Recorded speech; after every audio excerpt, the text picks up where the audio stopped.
మా అన్నయ్యకి వదినంటే ప్రాణం. నా తప్పుకి వదిన దూరమై అన్నయ్య బాధపడకుండా కాపాడు.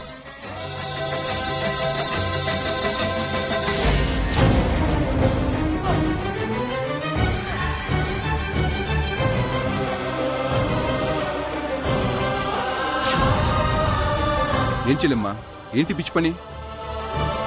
ఎలా కలిపింది చూడు. అన్నయ్య అన్నయ్య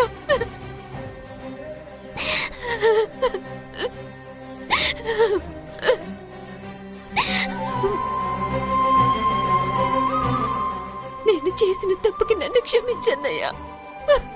నువ్వు తప్పు చేయటం ఏం చెల్లెమ్మా? ఎందుకు అలా ఏడుస్తున్నావు? చేతిలో హారతి తగిలిచ్చావు, అసలు ఏమైందమ్మా? నీ చేతిని నా చేతిలో పెట్టి అమ్మ బాధ్యత తీసుకోమంది. అమ్మకిచ్చిన మాట నీ విషయంలో నిలబెట్టుకోలేదని బాధపడుతున్నాను. నేను తప్పు చేశానేమో అనిపిస్తుంది అన్నయ్య.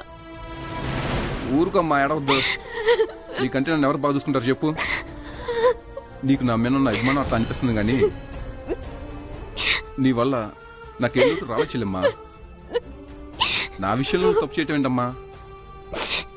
బిడ్డ విషయంలో అమ్మ ఎప్పుడు నేను తప్పు చేస్తా? నీకు నమ్మ కాకపోతే మనసులో ఏం పెట్టుకోకు, అవన్నీ తీసేయి. చూడు, అందరూ మనల్ని చూస్తున్నారు.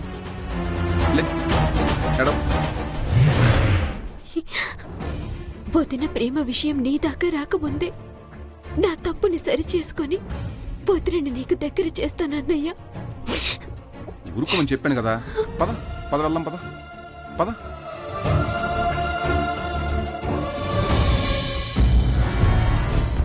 నేనే విషయమైతే దాచిపెట్టి రోషిణి కాశీల పెళ్లి చేశానో ఆ రహస్యం ఇప్పుడు మీనాక్షికి తెలిసిపోయింది. నా కూతురు ప్రేమించింది నిన్నే అని తెలియక పాపం తను నీతో సంతోషంగా కాపురం చేసుకుంటుంది.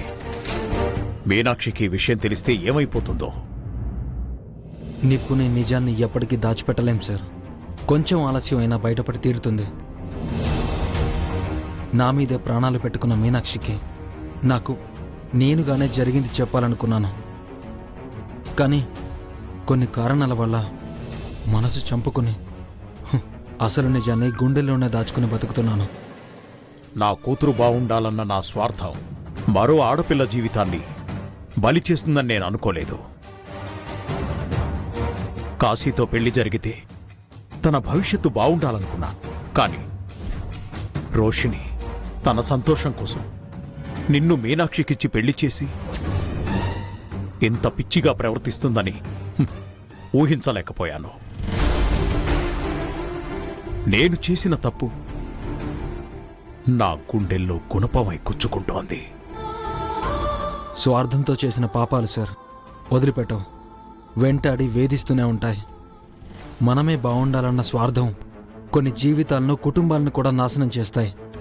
డబ్బు వ్యామోహంలో కళ్ళు మూసుకుపోయిన నేను తోడబుట్టిన చెల్లెల్ని దూరం పెట్టి అన్నపూర్ణ మనసును బాధ పెట్టాను. అదిప్పుడు నా కూతురు రూపంలో నన్ను బాధ పెడుతోంది.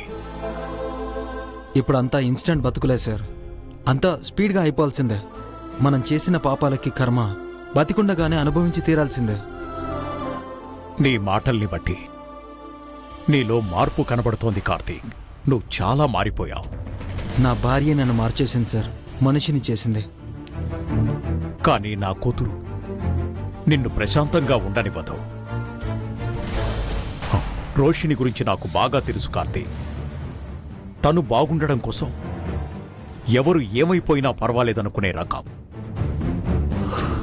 నువ్వు దూరమయ్యావన్న కోపంలో తను ఎలా ప్రవర్తించినా ఓపికతో ఉండు, కానీ మీనాక్షికి మాత్రం ద్రోహం చేయొద్దు. ఆ పరిస్థితి నేను రానివ్వను సార్. నా భార్యని జీవితాంతం దేవతలా చూసుకుంటాను. మీనాక్షి బాగుండడానికి ఏమైనా చేస్తాను. మీరిద్దరూ బాగుండాలి కార్తీక్. అలాగే కాశీ రోషన్లు సవ్యంగా కాపురం చేసుకోవాలి. అందుకోసం నువ్వేం చేయాలంటే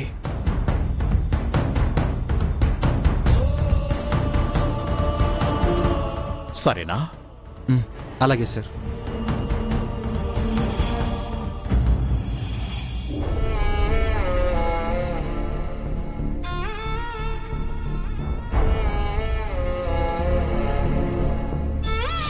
ఒకతన్ని లవ్ చేసావు కదే, అతనంటే ప్రాణమని కూడా అన్నావు.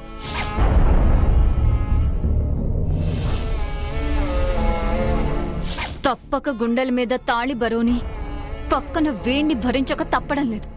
ఇదంతా నా ఫేట్. ఆ విషయం మీకు తెలిసే తొందరపడి వాళ్ళ పెళ్లి చేశారా లేదా? నిజమే మీనాక్షి.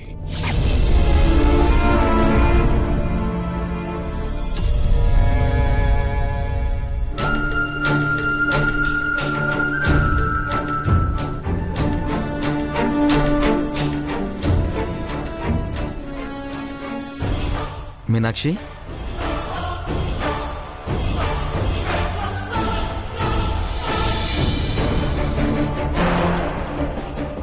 మీనాక్షి,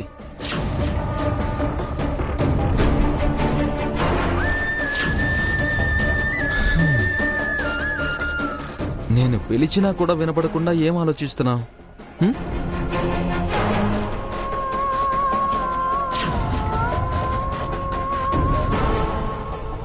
ఏమైంది?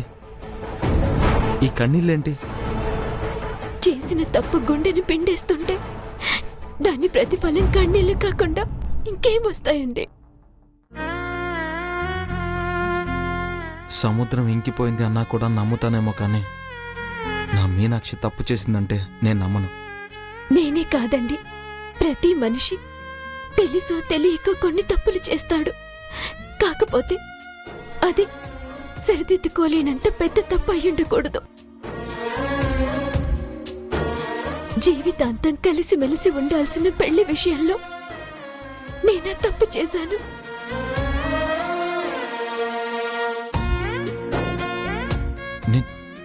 నేనేమైనా నిన్ను బాధ పెట్టానా? సరిగా చూసుకోవట్లేదా? నువ్వు అనుకున్నంత ప్రేమని పంచలేకపోతున్నానా? చచా, మీ అంత ప్రేమగా చూసుకునే భర్త ఏ ఆడపిల్లకి దొరకడండి. నేనంటుంది మన పెళ్లి విషయం గురించి కాదు, మరి పెద్దన్నయ్య పెద్దదినల పెళ్లి గురించి.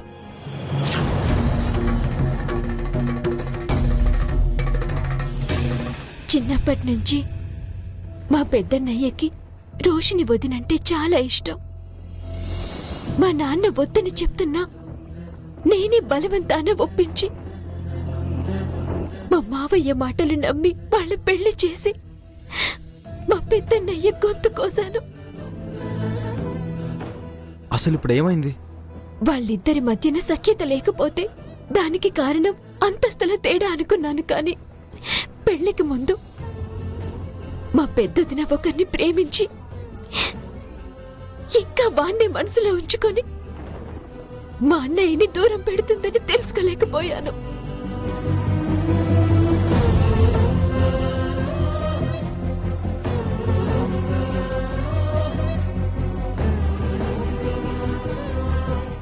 ఈ విషయం నీకెలా తెలుసు? గుళ్ళో పెద్దదిన తన ఫ్రెండ్స్తో మాట్లాడుతుంటే తెలిసింది. ఎవరిని ప్రేమించిందో తెలిసిందా? లేదండి, అదే తెలుసుకోవాలి. ఇప్పుడు తెలుసుకున్నందువల్ల ప్రయోజనం ఏంటి? దాని బదులు మీ అన్నయ్య వదినలు దగ్గరయ్యే మార్గం ఆలోచిస్తే బాగుంటుందేమో. అన్నయ్య వదినలు దగ్గరవ్వాలంటే ముందు వాడు వదిన మనసులోంచి వెళ్ళిపోవాలి కదండి. వదిన ఫ్రెండ్ని కలిసి ఇంకా వాళ్ళు మాట్లాడుకుంటున్నారా కలుసుకుంటున్నారా తెలుసుకుంటే పరిష్కార మార్గం చూడొచ్చు. నేను అనుమానిస్తున్నట్టు వదిన మనసులో వాడిప్పుడు లేకపోతే ఏ సమస్య లేదు. ఒకవేళ ఉంటే దూరం చెయ్యాలి. ఇదే విషయం నేరుగా వదినని అడిగితే తను గొడవ చేసి అన్నయ్యని ఇంకా దూరం పెట్టే ఛాన్స్ ఉంది. అది అన్నయ్య అస్సలు తట్టుకోలేడు. ఆ ఫ్రెండ్కి ఒకవేళ నేను తెలిసి నన్ను గుర్తుపట్టి మీనాక్షికి చెప్తే ఏం చేసుకుంటుందో ఏమో. అంటే ఇప్పుడు రోషిని గారి ఫ్రెండ్ని కలిసినా అతని గురించి నిజం చెప్తుందన్న నమ్మకం ఏంటి? ముందైతే రేపు తనని కలిసి మన ప్రయత్నం మనం చేద్దామండి. చెప్పదేమో అని మనమే ఊహించుకోవడం ఎందుకు? ఈ విషయంలో నాకు మీ సహాయం కావాలండి. నాకు తోడుగా ఉంటారు కదూ?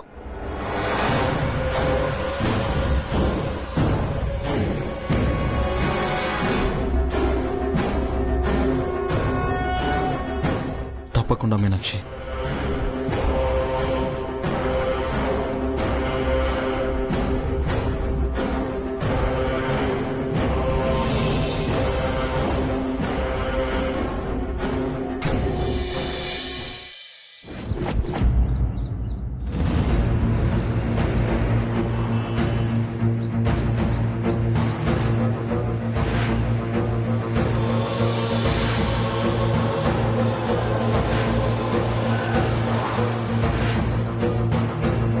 మీనాక్షి, నువ్వు చెప్పిన ఆ ఇల్లు వచ్చింది. రోషిని ఫ్రెండ్ అంటే నా గురించి తెలిసే ఉంటుంది. నన్ను ప్రేమించిన విషయం కూడా తనకి తెలిసే ఉంటుంది. ఆ అమ్మాయి నన్ను గుర్తుపడితే మీనాక్షి ఎలా రియాక్ట్ అవుతుందో ఏంటో. అలాగేనండి, మీరు రండి. పద వెళ్దాం.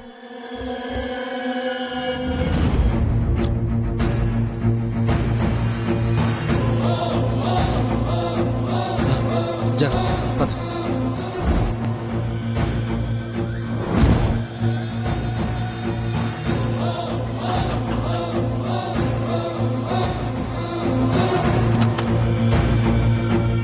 ఎవరు కావాలండి? మీనాక్షి, సునీత గారు. ఇక్కడ సునీత గారి ఇల్లు ఇదేనా? అవునండి.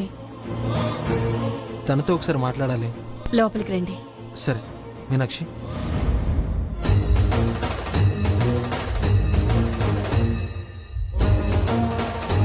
సునీత, సునీత, నీకోసం ఎవరో వచ్చారు.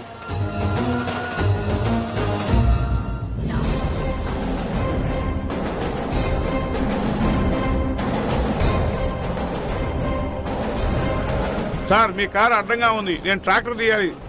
మీనాక్షి, నువ్వు తనతో మాట్లాడుతూ ఉండు, నేను కారు పక్కన పెట్టేసి వస్తాను. సరేనండి. కారు అడ్డుగా ఉందా? అవును సార్.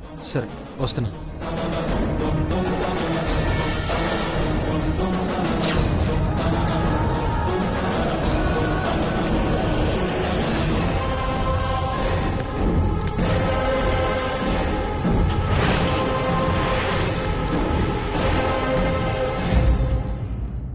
ఎవరండి మీరు? నన్ను కలవాలన్నారంట?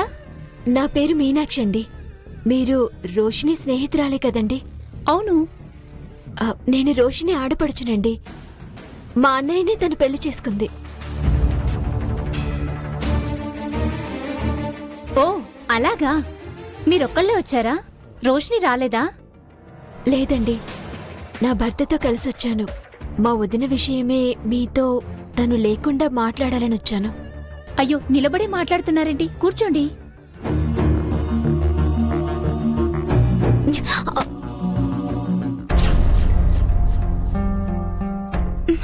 అయ్యో, మీకు చూపు. ఓ ప్రమాదంలో నా కళ్ళు పోయాయండి. ఐఎమ్ సారీ అండి.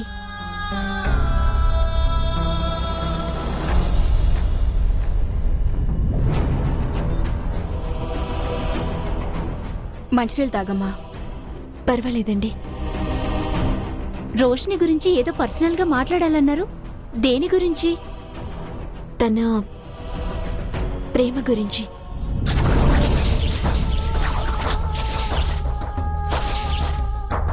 మా వదిన పెళ్లికి ముందు ఎవరినో ప్రేమించిందని నిన్న గుళ్ళో మీరు మాట్లాడుకుంటుంటే విన్నాను. అది తెలుసుకుందామనే వచ్చానండి. రోషినికి మీ అన్నయ్యతో పెళ్ళైపోయింది కదా. గతం గురించి తెలుసుకుని బాధపడటం తప్ప చేసేదేముంది చెప్పండి. గతం తాలూకు జ్ఞాపకాల్ని మర్చిపోలేకే మా అన్నయ్యకి ప్రేమని పంచలేక కష్టంగా కాపురం చేయాల్సి వస్తుందని మా వదిన మీతో చెప్పుకుంది కదా. మా వదిన మనసులోని అతన్ని శాశ్వతంగా దూరం చేసి మీ స్నేహితురాలు భర్తతో సవ్యంగా సంసారం చేసుకోవాలంటే అతనెవరో నాకు తెలియడం చాలా ముఖ్యం. దయచేసి చెప్పండి, మా వదిన ప్రేమించింది ఎవరిని?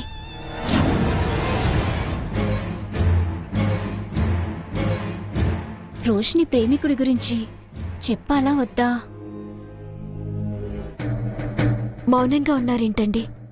మీ స్నేహితురాలు ప్రేమ విషయం తెలిసిన మీకు ఆ వ్యక్తి ఎవరో కూడా తెలిసే ఉంటుంది కదా. చెప్పండి. ఉడత చేసిన చిన్న సహాయం కూడా రాముడు లంకలో ఉన్న సీతను చేరుకోవడానికి ఉపయోగపడింది. మీరు చేసే ఈ సహాయం మనసులో దూరంగా ఉన్న మా అన్నయ్య వదినలు ఒకటి చేయడానికి ఉపయోగపడుతుంది. ఒక ఆడపిల్లగా మరొక ఆడపిల్ల కాపురం బావుండాలని ఆలోచించండి. వాళ్ళిద్దరూ సంతోషంగా ఉండాలని నా ప్రయత్నం. పాపం మీనాక్షిని చూస్తే జాలేస్తుంది. రోషిని నన్ను ఏమన్నా పర్వాలేదు, నిజం చెప్పేస్తాను.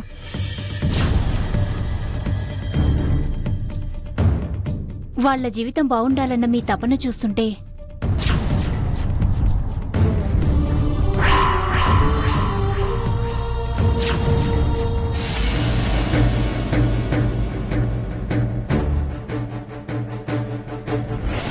రోషిని లవ్వర్ ఇతనేగా మీనాక్షి భర్తతో కలిసి వచ్చానని చెప్పింది.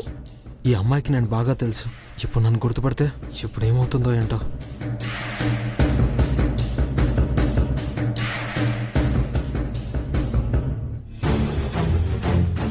ఏమండి వచ్చారా?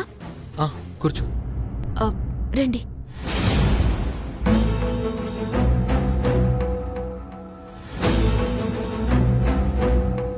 ఏమండి, నా భర్త అండి.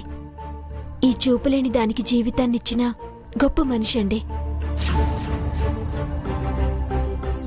ఇప్పుడు నిజం చెప్తే రోషిని జీవితం తర్వాత, ముందు ఈ అమ్మాయి జీవితం నాశనం అవుతుంది. ఇప్పుడు చెప్పండి, మా వదిన ప్రేమించింది ఎవరిని?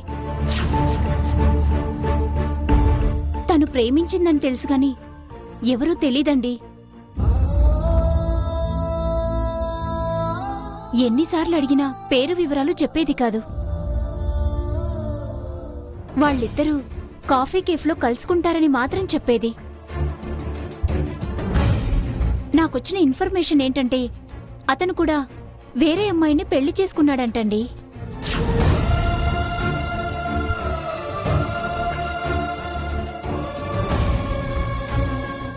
ఏమండి, విన్నారా?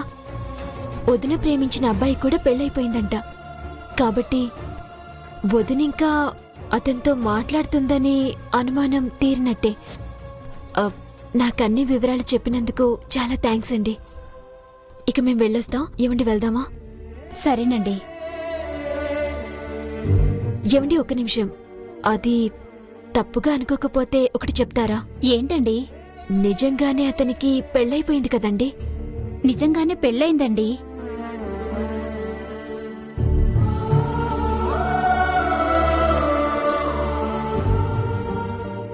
సరేనండి, వెళ్ళొస్తాం.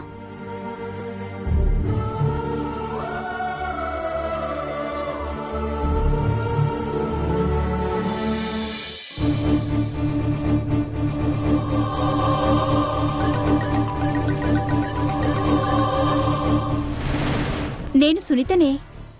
సునీత చెప్పవే. నిన్న గుడి దగ్గర ఎక్కువసేపు మాట్లాడుకోలేకపోయాం. ఇంకేంటి విషయాలు?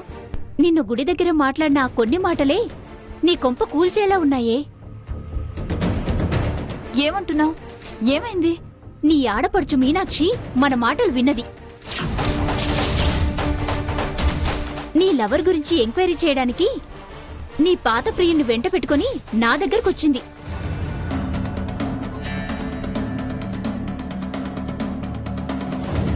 నీ భర్తే రోషిని లవర్ అని మీనాక్షికి చెప్పేశావా? ఎలా చెప్తానే? నాకు తెలీదని చెప్పి పంపించేశాను. ఏదేమైనా నువ్వు కొంచెం జాగ్రత్తగా ఉండడం మంచిదే. సరే, నేను చూసుకుంటాను.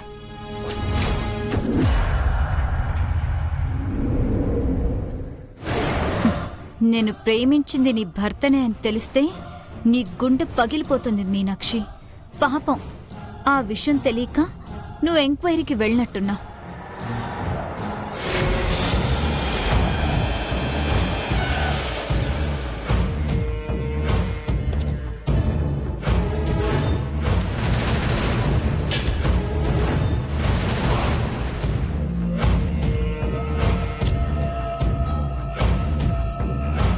స్టెప్స్ ఉన్నాయి, జాగ్రత్త.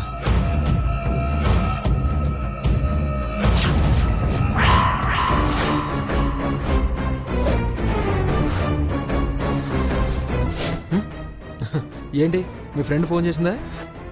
భార్యాభర్తల బంధం గురించి రామాయణం చెప్పి లాజిక్కులు మాట్లాడే నువ్వు, దుర్యోధనుడు కర్ణుడు స్నేహం గొప్పదనాన్ని చెప్పే భారతాన్ని ఎలా మర్చిపోయావు? నేను రామాయణమే చదువుకున్నా, భారతం చదువుకోవడం మర్చిపోయా.